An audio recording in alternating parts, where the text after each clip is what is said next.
Welcome everyone.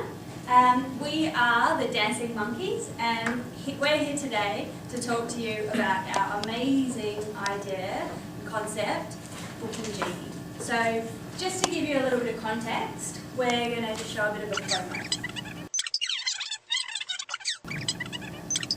Alright, so we're here today and we're going to take you through the why, the what and the how. We went through this process, the Stanford's D School process that IDEO used, and it was really enabled us to go on this journey. So we started 2 weeks ago today, and we came together, we had a number of initial ideas, but then we filtered them down and we came up with specific 3 that we wanted to explore a little bit more. So we all discussed those, but then the final one that made it through the last gate was all about a service provider and the issues that people face. So I'm going to pass over to Paul now to take us through in a little bit more detail. So initial problem came from Ross.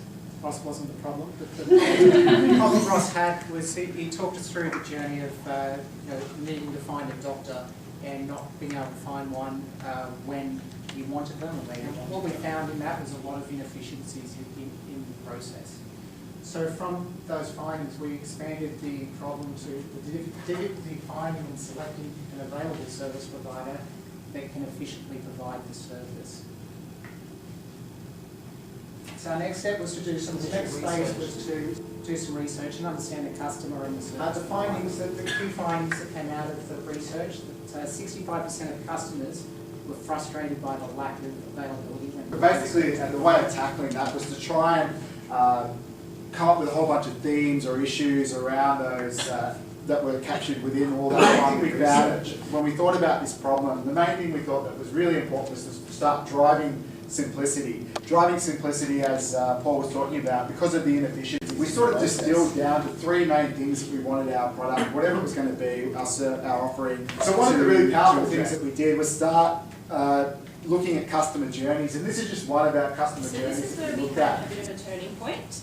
So we had a lot of discussion and debate about what direction we're actually going. So when we have a look at our stakeholder impact, so our real impact on users is being able to manage their own wait times and take back that time. So when we had a look at our prototype, we sort of wanted to identify the key things that our users and our service providers want to be able to do with this. So at every step, we did a rapid prototyping, and then we came up with a perfect running app, which I'm going to take you through. To a video. Next slide.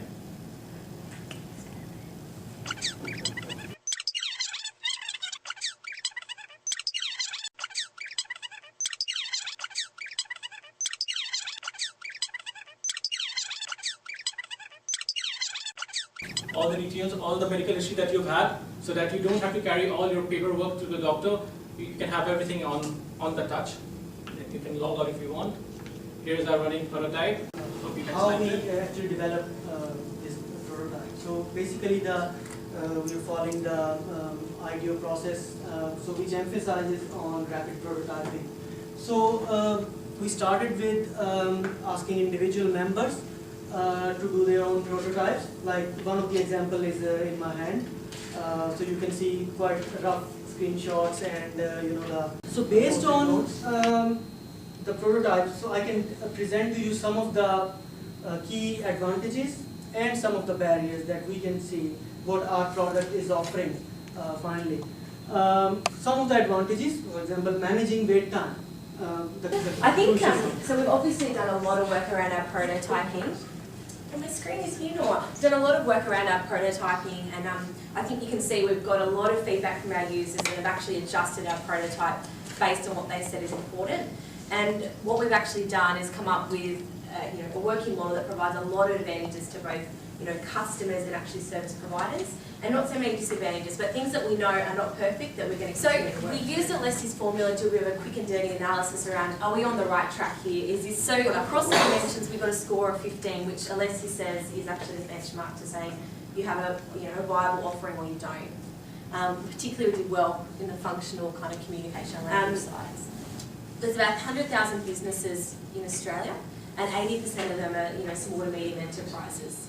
And our first battleground we're actually exploring in terms of this deployment plan. So our strategy is actually building that ecosystem or having a very sticky app where we're Let me looking just sort of at take you people. through some of the highlights on where we're looking at financially. So we have measured this over a 36-month period.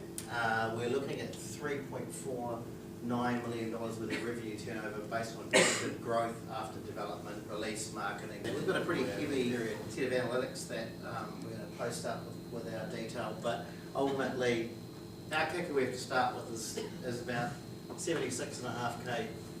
And while we're doing that, we're spending a significant amount of money on marketing to then go out and capture us as consumers. And this is our high-level implementation schedule. We looked at something a bit shorter, but in real terms, I mean, we are going through a 3-month build process and then ramping up to our eventual go technical live. So we've been thinking a little bit about how we would bring this business to life, and I think kind of the number that we've sort of landed on based on a lot of the calculations we've come up with is about $1 million worth of investment we would need to get this. It's a 22-month payback, and at the end of that 3-year cycle, we've got 750,000. That's a pretty enticing model, hopefully for an investor, but it's of course it's unsecured. So in addition to taking that risk, what would probably be what we've discussed and what we're prepared to give up is in order to get this to market as quickly as possible and as cheaply as we can. We've got a lot of experience within our team.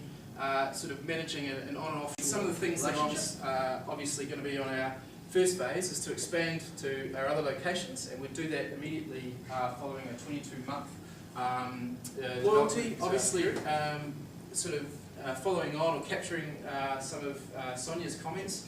Word of mouth is going to be one of our key learnings through this process over the last 2 weeks. The first was diverse thinking. That sort of comes out with the mix of our group. We found that we've got a lot of different strengths and weaknesses, and thankfully they complemented each other. Testing and validating ideas. We all acknowledge that we need to do this much better in our own. Deferring judgment. This is something we all learn together. We have to admit that at different points we had a number of people bring us back on task, and a number of great ideas which on the face of it weren't quite working, and the yes and came in just constantly throughout our process, which really helped us deliver what you've just seen today. So that's the end of our presentation.